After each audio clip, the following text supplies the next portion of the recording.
on est foutus. Est-ce que vous êtes contents d'être en France? Est-ce que si c'était pas la France, pour vous dire, vous seriez 10 000 fois plus dans la merde? Hotep, apprendre son histoire est un acte de résistance. Un président de la République, un pays. Vous avez entendu les propos? Vous avez vu tourner cette vidéo? Vous êtes bien content d'être en France parce que s'il n'y avait pas la France, vous seriez dans la merde. Alors, si on analyse ça, on a le vrai visage du colonisateur.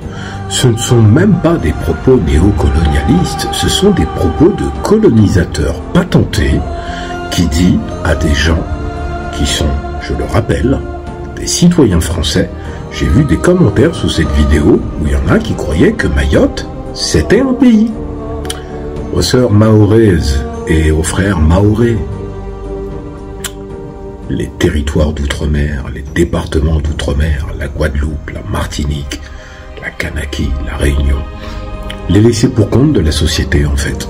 Vous voyez, ils ont mis le R, Rodrigue, en prison pour pas qu'il passe les fêtes avec sa famille chez lui, parce que c'est clair qu'il représente un danger. Voilà, hein, on se pose des questions. Mais là, regardez bien. Je m'adresse en particulier à ceux qui pensent que, j'ai vu des commentaires, que le président parle normalement. Un président de la République, même si on n'a pas tous voté pour lui, est censé incarner la nation française. Il dit à des citoyens français qui viennent d'être frappés par un cyclone. Il y en a qui prennent conscience que Mayotte est considéré comme un territoire oublié. Vous avez des charniers, vous avez des corps, vous avez des gens sous les décombres qui n'ont même pas encore été récupérés, vous avez des fosses communes. C'est une tragédie humanitaire au sens propre du terme, sanitaire, social, etc.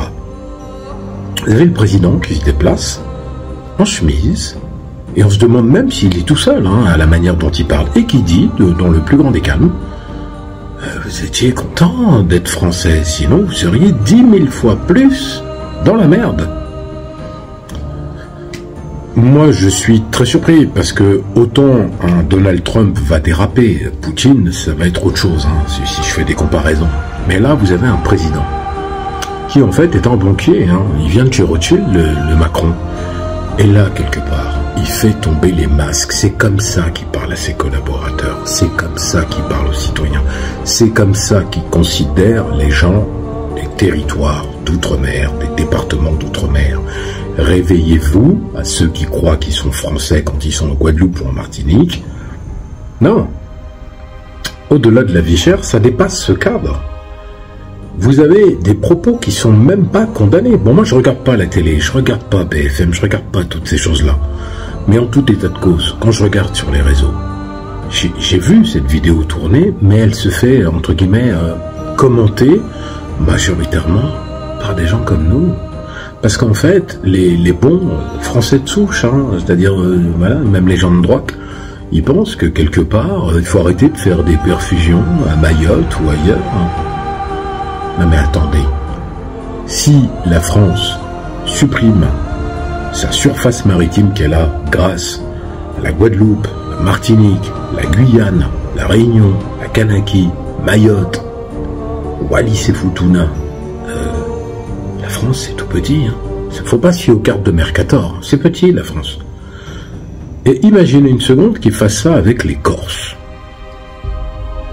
Ou alors, un tremblement de terre frappe la Bretagne et qu'il aille voir les Bretons et qu'ils disent « Oui, vous êtes bien content d'être français, sinon, voilà, vous seriez dans la merde. » À croire que les gens qui habitent à Mayotte ne sont pas des citoyens français, n'ont aucun droit. Je rappelle que la Constitution française assoit le principe de l'égalité des citoyens. C'est la base. Là, il n'y en a pas. S'ils ne sont pas capables d'aller secourir et que ça coûte de l'argent, préfèrent envoyer de l'argent en Ukraine pour un conflit qui ne concerne pas la France.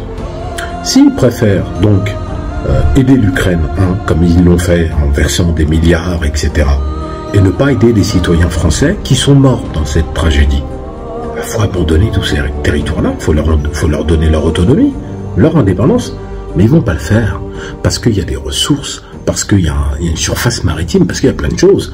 Vous voyez, quand la France a fait des essais nucléaires, par exemple à Mururoa, alors que Jacques Chirac, tout le monde lui avait dit de ne pas le faire, et il l'a fait, c'est pollué pour 10 000 ans. Voilà, c'est ça. Donc, du coup, on va mettre la suite. Il n'y a pas un endroit de l'océan Indien où on aide autant les gens. C'est la réalité. Et donc, on ne peut pas vouloir être un département français et dire que ça ne marche pas dès que la France est en solidarité. Quel est l'autre territoire de cette région comme ailleurs qui livre de l'eau, du fret, des soignants comme on le fait ici? Alors... Non mais attendez, le président là, qu'est-ce qu'il dit? En gros, c'est des mendiants.